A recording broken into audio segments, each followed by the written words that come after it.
যে আমি অসম জাতীয়তাবাদী যুৱ ছাত্ৰ পৰিষদ বৃহৎ নদীবান বিৰোধী এটা সংগঠন। আমি কোনো কাৰণতে বৃহৎ নদীবান অসম তথা উত্তৰ পূৰ্বাঞ্চলত বনোৱাটো অসম জাতীয়তাবাদী যুৱ ছাত্ৰ পৰিষদে নিবিচাৰে আৰু সেইবাবে নামনি সোৱণশিৰি জলবিদ্যুৎ প্ৰকল্পৰ বিৰুদ্ধে অসম জাতীয়তাবাদী যুৱ ছাত্ৰ পৰিষদে দীৰ্ঘদিন ধৰি এই ডেমটোৰ বিৰুদ্ধে আমি অৱস্থান কৰি আহিছোঁ। তাৰ পিছতো আপোনালোকে দেখিছে যে এতিয়া নামনি সোৱণশিৰি জলবিদ্যুৎ প্ৰকল্পই বা NHPC কৰ্তৃপক্ষই ডেম কমিশ্যন কৰিবলৈ গৈ আছে।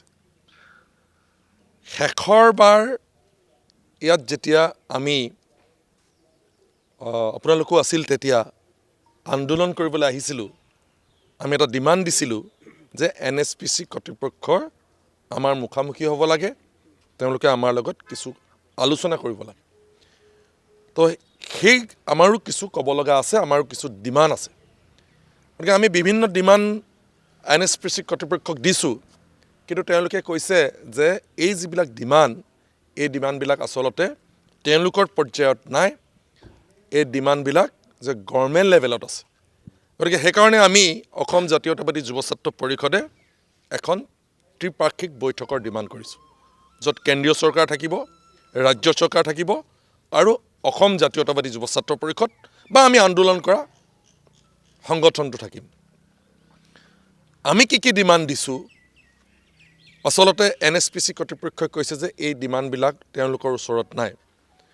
প্ৰথম কথা হ'ল যে নামনি সোৱণশিৰি জলবিদ্যুৎ প্ৰকল্প আৰু নামনি অংশত বসবাস কৰা ৰাইজ যদি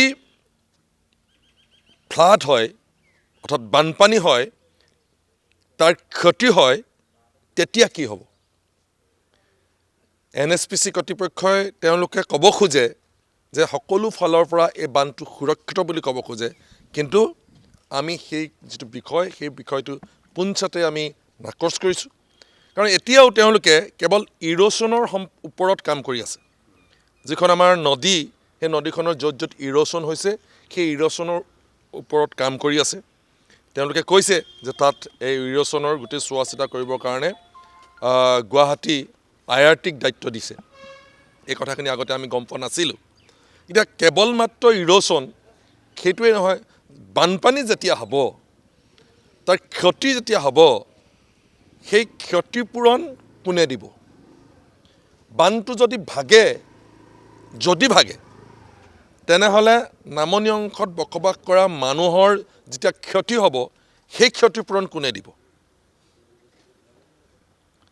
এনে যিবিলাক বিষয়, এই বিষয়বিলাক আজি আমি তেওঁলোকক ডিমাণ্ড দিছোঁ আৰু আমি এখন এফেক্টেড ষ্টেট, আমিতো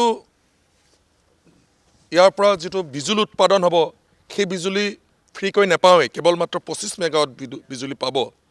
কিন্তু আমাৰ দাঁতি কাষৰীয়া যিবিলাক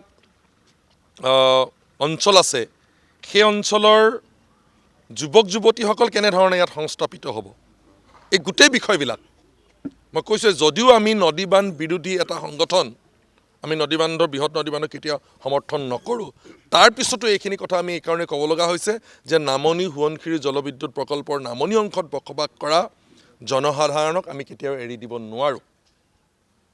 কাৰণ নামনি অংশত জনসাধাৰণৰ জীৱন আৰু সম্পত্তি, অন্যান্য যিবিলাক বিষয়, সেই বিষয়বিলাক তেওঁলোকে কৈছে যে এইটো এছেছমেণ্ট হৈছে, এই গোটেইটো এটা অধ্যয়ন হৈছে, কিন্তু সেই আংশিকভাৱে হৈছে বুলিহে আমি কৈছোঁ, সম্পূৰ্ণৰূপে হোৱা নাই।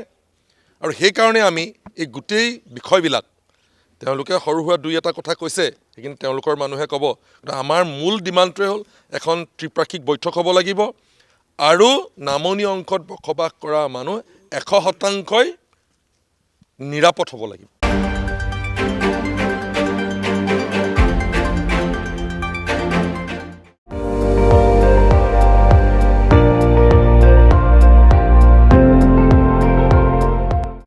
আপুনি চাই আছে ND24, সৰ্বশ্ৰেষ্ঠ নহয়, সৰ্বোত্তমৰ দৌৰত।